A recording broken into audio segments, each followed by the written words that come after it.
siya. Napakaganda.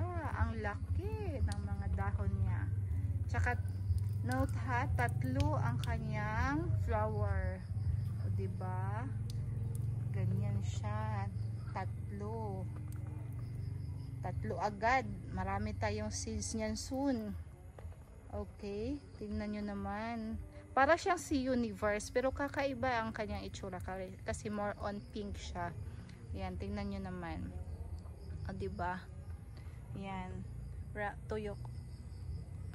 Diba? Napakaganda ng kanyang kulay. Ilang puno yan? Parang nasa 5 puno. 5 puno sa isang pot. Kaya, napakalaki. Napakadaming dahon. Okay.